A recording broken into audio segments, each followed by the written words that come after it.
Halo YouTube, apa kabar? Kembali lagi dengan Forest. Senang sekali bisa menyapa teman-teman semua, bisa mengupload video lagi. Artinya saya masih punya footage yang bisa diedit, punya ide yang bisa di-sharing, punya waktu untuk mengeditnya, dan juga punya kuota untuk mengupload videonya. Oke ya, basa-basinya sudah cukup itu dulu.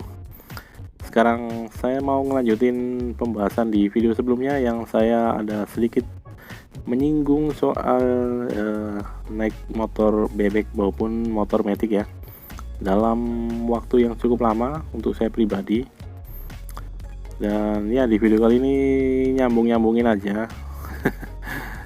Yang juga dari pertanyaan teman-teman itu ada yang bertanya seperti ini ya, lebih enak mana sih untuk pemula itu naik motor metik, motor bebek, atau motor kopling? Jadi untuk pemula ya yang pengen belajar naik motor, lebih gampang yang mana, lebih mudah yang mana? Kalau jawaban klise saya, jawaban yang klise jawaban yang diplomatis, yaitu biasanya saya kalau jawab ya yang adanya aja, seadanya aja, yang ada misalnya di rumah, punyanya orang tua atau punyanya saudara, punyanya abang, punyanya adik. Jadi seadanya aja ya, saya nggak terlalu mematokin harus belajar yang ini, yang itu, yang ini, yang itu. Tapi kalau pertanyaannya lebih gampang yang mana, misalnya teman-teman belum ada unit motornya tapi kepengen punya motor, kepengen bisa naik motor sendiri misalnya. Terus ya pendapat pribadi saya sih, kalau buat pemula ya, terutama yang nggak bisa naik sepeda juga, lebih enak naik metik. Karena ya seperti kita tahu sendiri, di jalanan Indonesia ini terutama motor metik bertebaran di mana-mana. Kayaknya kalau zaman-zaman setelah tahun 2010 ke atas itu sudah berganti ya.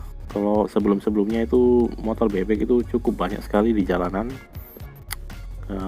Kalau mulai tahun 2010 ke atas itu motor metik mulai mengambil alih jalanan. Mulai mengambil alih jalanan ya. Jalanan untuk yang motor-motor sekarang banyak pakai metik. Jadi ya kalau saya sih merekomendasikan untuk pemula, misalnya mau beli motor ya ambil metik. Yang satu mudah dikendarai, nggak pakai oper-oper gigi. Yang kedua ya harganya lebih terjangkau misalnya daripada yang kopling. Tapi kalau memang mau cari yang oke, nggak terlalu mahal tapi ya nggak terlalu ribet juga untuk mengendarainya, motor bebek bisa jadi pilihan nomor 2. Terus pilihan terakhir ya pasti motor kopling, karena ya untuk pemula ya terlalu ribet yang kalau motor kopling ya. Ya harus ngelepas koplingnya, terus muter gasnya itu mesti seirama. Jadi menurut saya pribadi, kalau pemula yang nggak bisa naik sepeda, terutama zaman sekarang udah teknologinya udah cukup enak ya, tinggal metik, tinggal ngerem, udah itu doang, nggak ada oper-operan gigi. Tapi kalau misalnya harga motor metik cukup mahal, ya bisa juga beli motor bebek yang second misalnya. Sama seperti saya beli motor Karisma, harganya dulu beli second itu masih di bawah 3 juta. Jadi ya oke lah. Kalau motor metik untuk uang segitu belum dapat sepertinya ya. Dapatnya yang kosongan, yang nggak ada surat-surat biasanya. Bodong. Jadi ya disesuaikan budget aja. Kalau pengen mau beli terus pengen biar gampang, kalau motor metik memang harganya masih cukup tinggi, kecuali dapatnya yang tahun-tahun tua ya, yang masih karbu biasanya. Tapi kalau yang udah injeksi, yang tahun-tahun muda, harganya lebih mahal walaupun second ya. Tapi kalau motor bebek harganya cenderung lebih murah daripada motor metik kalau dari soal harga. Kalau dari soal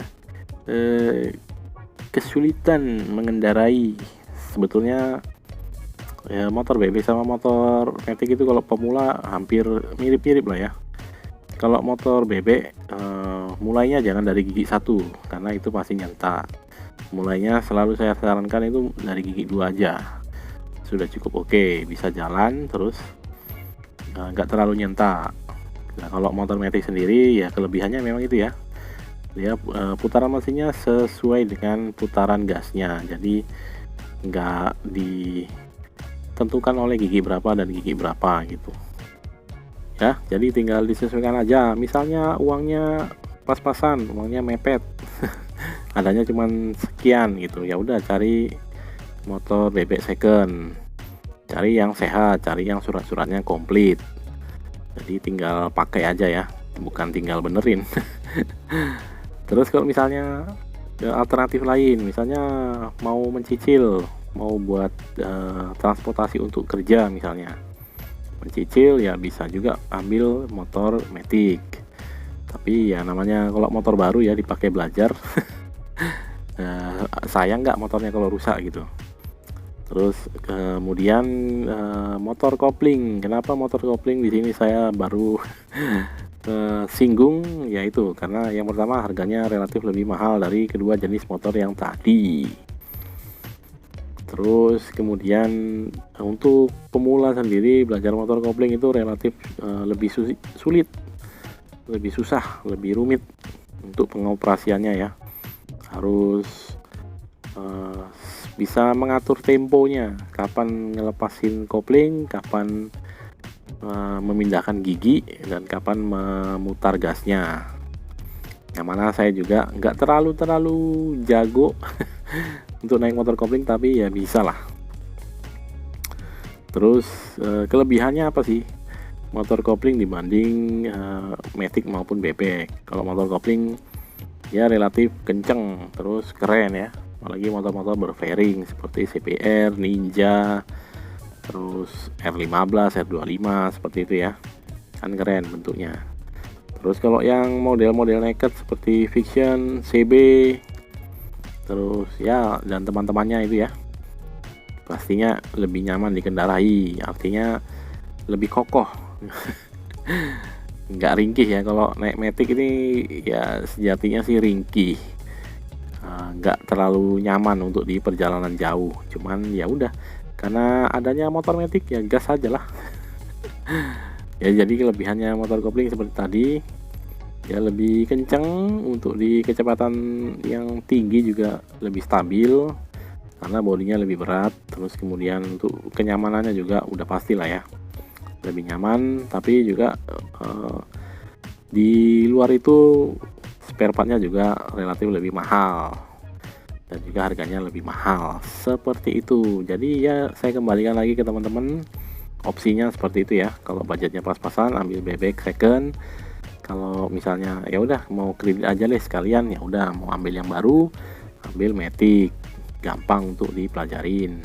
Terus ya opsi ketiga, kalau misalnya saya pengen yang motornya kuat, harga nggak masalah, ya udah ambil kopling, walaupun sulit juga dipelajari untuk pemula. Oke, demikian dulu untuk video kali ini. Terima kasih sudah nonton. For sign out dan bye bye.